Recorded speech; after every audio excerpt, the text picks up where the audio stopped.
Buenas tardes. Buenas tardes a todos. En verdad, muchas gracias por su paciencia. Agradecemos a la Universidad Panamericana su enorme gentileza y su capacidad de anfitrión para este 25 encuentro panamericano del Instituto Panamericano de Derecho Procesal. Esta mesa estará integrada por las siguientes personas: el doctor Hugo Boto Ocli, de Chile, que es el presidente del Instituto Panamericano de Derecho Procesal. Está con nosotros el doctor Francisco Pinochet Cantwell, también de Chile. Él es presidente del capítulo de Chile. Y el doctor Sergio Luis de Almeida, que viene de Brasil, de la Pontificia Universidad Católica de Sao Paulo. Les iré presentando conforme tomen la palabra. En primer lugar, el presidente del instituto, que es magíster en Derecho Procesal y doctor en Derecho por la Universidad Nacional de Rosario. Él proviene de Chile. Doctor Boto. Muchas gracias por la presentación. En primer lugar, quiero agradecer a la Universidad Panamericana, a sus autoridades, al director don José Antonio Lozano y a José María Soberanes por esta gentil invitación para participar y encontrarnos en esta sede universitaria y poder desarrollar, más que una conferencia, idealmente una conversación. Es de especial interés y era de especial interés para nosotros poder compartir con los alumnos, ya que en Chile decimos que aquellos que ya hemos llegado a los 50 años y algo más, ya no tenemos remedio, de modo tal que es muy motivante poder compartir con ustedes y por favor siéntanse en la libertad de, con posterioridad, hacer las preguntas, los comentarios, las observaciones que estimen pertinentes. Realmente los insto a eso porque de eso se trata. Se trata más que nada de una conversación. Esta conversación está enmarcada dentro de lo que en el programa ustedes vieron como decisionismo o activismo, también sinónimo de publicismo, y garantismo. También algunos hacen sinónimo de esto al privatismo, para contraponerlo al publicismo. Y yo quisiera detenerme unos pocos minutos en tratar de abordar este tema que no es fácil esclarecerlo, pero dar sí algunos antecedentes que creo que a ustedes les pueden dar luces de cómo puede ser que en el ámbito del derecho procesal pueden existir corrientes de pensamiento que finalmente se plasman en legislaciones y que no concuerdan de cómo definitivamente debe desarrollarse el método de debate. La rama que ustedes estudian es derecho procesal, es del proceso, es decir, de la forma o manera en que el litigio finalmente se desarrollará ante los tribunales de justicia. Y claro, hay antecedentes históricos que explican el origen y el desarrollo. Y también esos mismos antecedentes históricos demuestran que hay ciertos choques normativos por cuerpos normativos de distinto origen. Nuestras constituciones, por regla generalísima, provienen del sistema del common law norteamericano y más antiguamente inglés. En cambio, nuestras legislaciones procedimentales provienen del sistema escriturado español, donde evidentemente hay ciertas contradicciones de las cuales es necesario hacerse cargo para poder entender el fenómeno desde el punto de vista del estado en que se encuentra esta problemática en el día de hoy. Y digo esto porque el sistema de enjuiciamiento del common law, como todos sabemos, es diametralmente distinto al que conocemos nosotros en nuestros respectivos países se rigen por principios distintos, por normas distintas, con objetivos distintos, etc. Y ahí tenemos una primera problemática en cuanto a tener que necesariamente reflexionar acerca de cómo poder hacer compatible en la enseñanza, por un lado, tener una norma de orden constitucional de rango superior que va en una determinada dirección y encajar dentro de eso las normas de orden procedimental que tienen estructura, objetivos, fines distintos. Y eso les quiero anticipar de que no es fácil. Y no es fácil porque obedecen, como lo acabo de decir, a orígenes y objetivos distintos. Los primeros que se dan cuenta de esto son los procesalistas penales, quienes, como consecuencia de el modelo que se fue implementando en todos los países de Europa, en orden a incorporar primeramente determinados requisitos para el sistema de enjuiciamiento, para con posterioridad en nuestras latitudes plasmarse esto en tratados internacionales, el famoso tratado del Pacto de San José de Costa Rica, hizo que en definitiva quedara esta problemática de tener por un lado que responder internamente cada uno de nuestros jueces a dos directrices que iban en contraposición. La directriz del sistema anglosajón, que establece un sistema de enjuiciamiento público con apertura de la acusación, con apertura de la prueba, con apertura bilateral a la forma y manera de cómo se rinde esa prueba frente al juez. A diferencia del sistema español, que tiene hasta el día de hoy, en materia penal, incorporado estos conceptos de secretismo, de una acusación que se mantiene en suspenso mientras se investiga, y lo que es más llamativo y que fue lo que en definitiva importó tener que ir aceptando el necesario cambio de todo este sistema, que era que la misma persona que investigaba al eventualmente responsable de un ilícito también con posterioridad lo acusara y finalmente dictara sentencia. Pues bien, con esa dicotomía, los procesalistas penales acordaron ya hace bastante tiempo cuál era la fórmula, la manera, cómo se cumplían con los estándares constitucionales y de los tratados o convenciones que había que respetar, porque nuestros países lo suscribieron y al suscribirlos en carácter obligatorio, obviamente son para ser cumplidos y no para que se dé satisfacción simplemente política a una determinada o a una determinada corriente o en un determinado momento histórico de un país. Y digo esto porque, si bien nos fijamos, ustedes cuando se vayan desarrollando en este estudio se van a dar cuenta de que lo que se les enseña básicamente es la ley, que viene del legislador, la doctrina, que viene de los autores e investigadores, y la jurisprudencia, que viene de los jueces. Y diría yo que ese ha sido, hasta el día de hoy, la forma de cómo enfrentar la enseñanza del derecho procesal. Sin embargo, se nos queda algo quizás que es lo más importante, que es la visión del derecho procesal desde la perspectiva de quien sufre las consecuencias del derecho procesal. Esto es de lo que llamamos genéricamente del justiciable.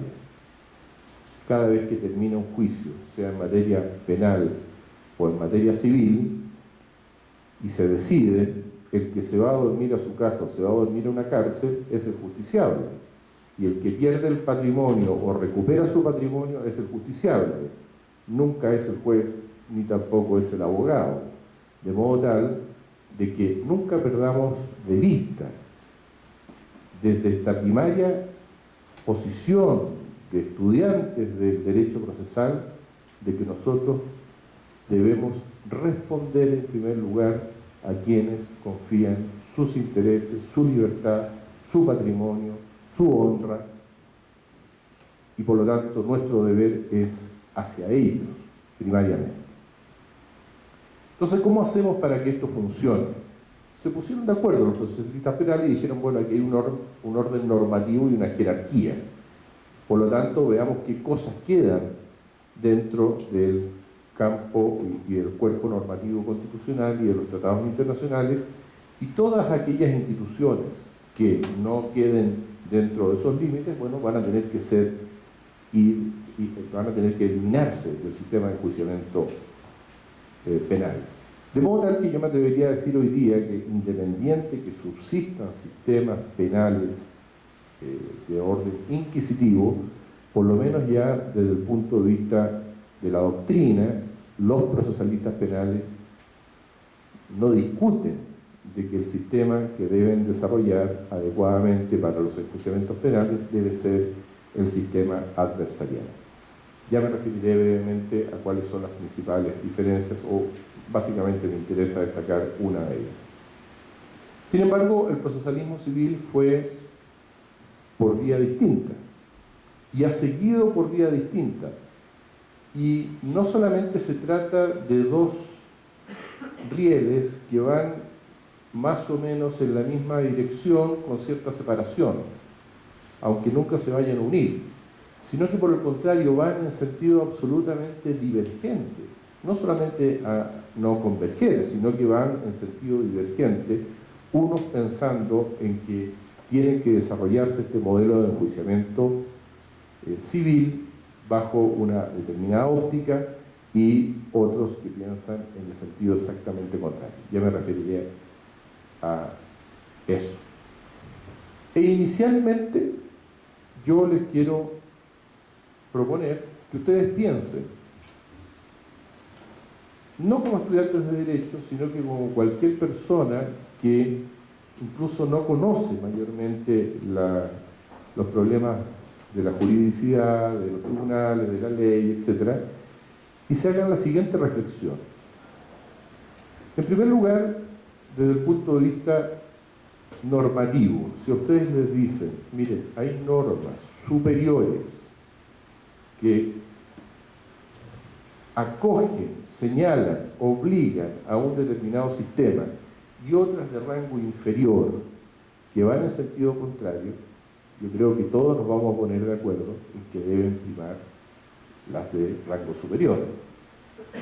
Pero si ahora yo les digo, bueno, piensen ustedes en el caso del proceso penal, donde lo que está en discusión básicamente es la vida, la libertad y la honra. A diferencia del proceso civil, donde básicamente son cuestiones de orden patrimonial. Todos sabemos que el tema patrimonial es importante, qué duda cabe, pero en nuestra escala de valores, que compartimos todos, pareciera que nadie se atrevería a discutir de que la vida, la libertad y la honra están en un paso o en un nivel superior a lo meramente patrimonial. Entonces, ¿por qué en aquel proceso en el cual están en discusión y se están decidiendo los valores más caros de nuestras sociedades, se tiene una determinada visión que importa desarrollar a través del juez una determinada actividad, que es la actividad probatoria, y en el proceso civil se le prohíbe en el proceso penal a ese juez, y en cambio en el proceso civil no solamente se le impone como una facultad, sino que también como una un deber o una obligación en búsqueda de lo que se denomina la verdad. Y aquí me detengo en el punto al cual quiero llegar, que es poder entender dos cosas. La primera es que desde el punto de vista constitucional, el debido proceso, lo que conocemos por debido proceso con sus distintas variantes dependiendo de los respectivos países, es uno. Es decir, los principios básicos, los principios estructurales del sistema de enjuiciamiento que conocemos con el nombre de debido proceso, no deben variar dependiendo de la naturaleza del conflicto que se está ventilando a través del método de enjuiciamiento. Deben respetarse esos principios, sin lugar a dudas. Entonces, si eso es así para todos, ¿cómo empezamos con posterioridad a justificar de que existan estos choques tan violentos en cuanto a la forma de cómo desarrollar el proceso entre un sistema y otro? Ese es el primer problema que no tiene solución, no hay explicación posible, científicamente hablando, porque la gran respuesta que se da a esto, mire, lo que pasa es que en materia civil, en realidad, el juez en representación del Estado tiene necesariamente que igualar las partes a través de estas facultades. Es decir, asume intrínsecamente que se entra en una desigualdad en el proceso civil, que en el proceso penal se vería de alguna manera compensada o sería inexistente, porque el Estado estaría representado, además de por el juez, también por el fiscal que está a cargo de la investigación. Y eso nominalmente es engañoso. Es engañoso porque el sistema de enjuiciamiento funciona sobre la base absoluta de siempre concurrir al juicio dos partes desiguales. No existen dos personas iguales. Por lo tanto, lo que hace el proceso es igualarlas jurídicamente. ¿Y ante quién? Ante un tercero que debe resolver ese conflicto.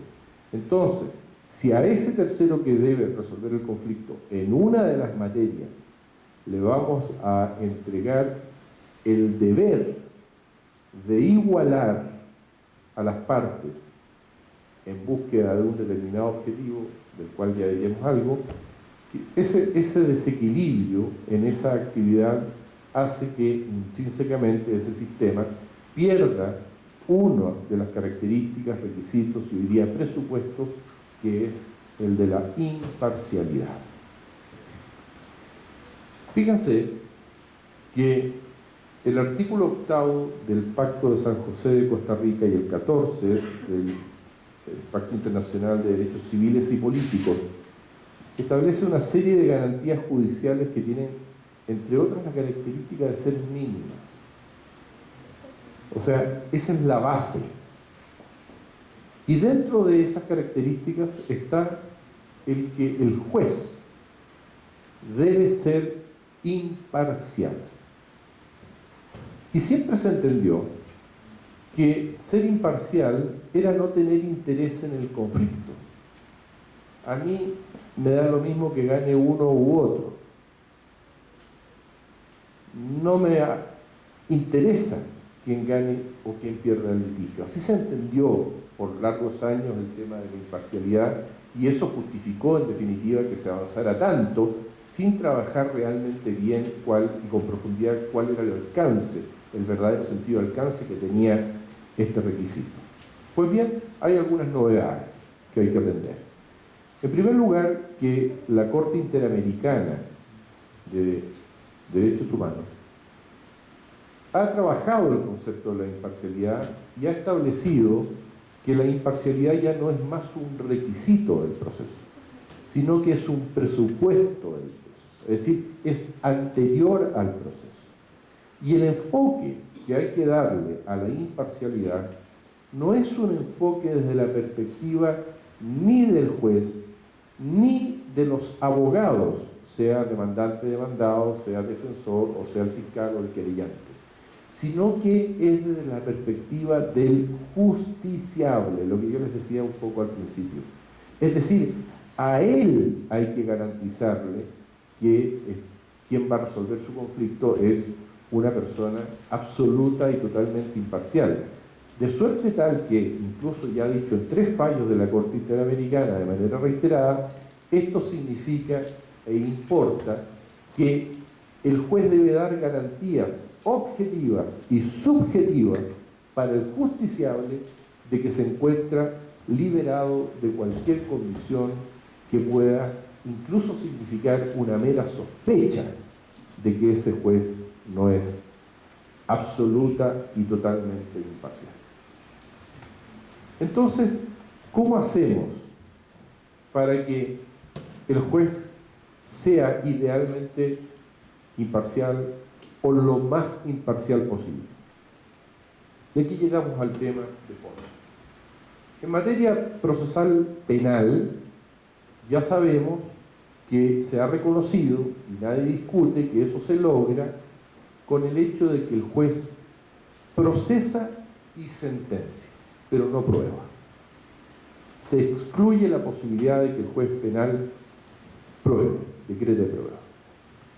Hay excepciones que también incorporan la legislación a través de preguntas aclaratorias y que también afectan a este principio. Pero ¿cómo hacemos esto en materia procesal civil? Opera de manera igual, se ve afectada la imparcialidad, que es a lo que quiero en definitiva llegar.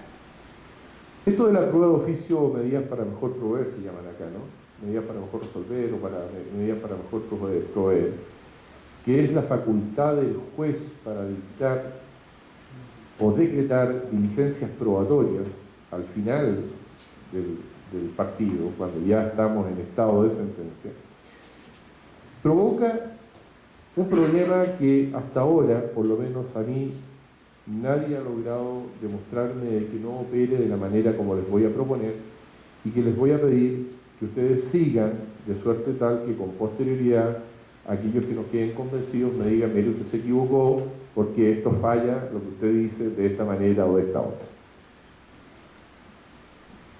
El juez, cuando va a dictar sentencia, ustedes saben, tiene dos posibilidades en rigor, dos posibilidades constitucionales. La posibilidad 1 es que si los fundamentos de hecho de la acción se encuentran debidamente probados, debe dar lugar a la demanda. Y si no se encuentran debidamente probados, debe rechazarla. Ese es su deber constitucional. En eso consiste la función juzgadora. Sin embargo, existe la posibilidad de que decrete medidas para mejor resolver, es decir, de que disponga que se traiga un testigo de nuevo a estrados para preguntarle tal o cual cosa, que se nombre un nuevo perito para que aclare lo que el primer perito no aclaró o lo complemente, o bien, en extremos, y esto yo nunca lo he visto porque es tan burdo que nunca he visto, salvo en un caso hace muchos años atrás en que un juez llame a absolver posiciones a una de las partes y prepare un sobre cerrado para interrogarlo a través de esta diligencia de prueba. Pues bien, si lo hace, se nos empieza a provocar la necesidad de tener que preguntarnos cuál va a ser necesariamente el resultado de esa prueba. Porque puede ser que la prueba no se rinda nunca, o al menos dentro del plazo legal que la ley establece, en cuyo caso el resultado del juicio, antes de declarar la diligencia, no va a cambiar. Antes iba a rechazar la demanda por falta de prueba, ahora también porque la diligencia no se cumplió dentro del plazo. En segundo lugar, podría ocurrir que el resultado es inocuo. Lo que se pensaba que iba a aclarar la escritura pública no lo aclaró, lo que se pensó que iba a complementar el testigo no lo complementó, por lo tanto queda en la misma situación el juez. La tercera es, bueno, que favorezca más aún a la parte que, no teniendo el peso de la prueba o la carga de la prueba, en definitiva, ese resultado lo favorece aún más. El resultado entonces, con mayor razón, va a significar mantener el mismo criterio. No hay alteración de la decisión que constitucionalmente tuvo o debió tomar el juez. Y en el cuarto caso se produce el problema, porque si con ese resultado de esa diligencia probatoria el juez finalmente complementa o completa la prueba, va a tener que cambiar su decisión, va a tener que cambiar, y esto es lo grave, la decisión que le impone la Constitución, que era en este caso de rechazar la demanda para acoger. Entonces, esto no se trata, porque muchos contraargumentos dicen, bueno, ustedes desconfían entonces de los jueces. No es un problema de confianza o desconfianza de los jueces. Por supuesto que no lo es. Es un problema de demostración científica de que objetivamente se produce, objetivamente, la pérdida de imparcialidad por parte de quien debe sentenciar en orden a dictar una diligencia que va a favorecer necesariamente a una parte, sabiendo a cuál potencialmente puede favorecer, lo cual agrava la situación. Y esto mirado así, que en materia penal es tan claro, por eso existe lo que se denomina la presunción de inocencia, si no se supera el estado de convicción que la ley le exige al juez para condenar, debe absolver, opera también para el caso del demandado, porque ustedes saben, obviamente, que cuando el demandado no niega la obligación demandada en su contra, sino que, por ejemplo, alega una excepción de pago, ya el demandante nada va a tener que probar, sino que se traslada el onus probandi y el peso de la prueba al demandado, quien tendrá que acreditar, probar legalmente su excepción de pago, de suerte tal que si no la probó y la complementa al juez, que lo que está haciendo ese juez está favoreciendo al demandado. Entonces aquí, y ya para ir terminando y poder abrir el diálogo, que es lo que más me interesa, vienen dos cuestiones que son también necesarias hacerse cargo. Dicen, pero esto va contra el sentido, porque en muchas legislaciones esto se permite, la gran mayoría de los doctrinarios están de acuerdo con las facultades probatorias de oficio por parte de los jueces en materia civil, y hay que hacerse cargo entonces de eso, porque si somos minoría los que pensamos de esta manera, tenemos que entrar a hacernos cargo de aquellos argumentos que nos da la mayoría. Yo una vez dije una cosa muy desafortunada respecto de las minorías y las mayorías, que ni siquiera me atrevo a repetirla, pero no hablemos de minoría y mayoría, que la historia demuestra que las mayorías han sido también, han terminado muy mal en muchos regímenes autoritarios, ¿no? y han terminado mal. Entonces, desde esa perspectiva, yo empecé a investigar, varios empezamos a investigar, bueno, ¿cuáles eran estos referentes? Una norma del Código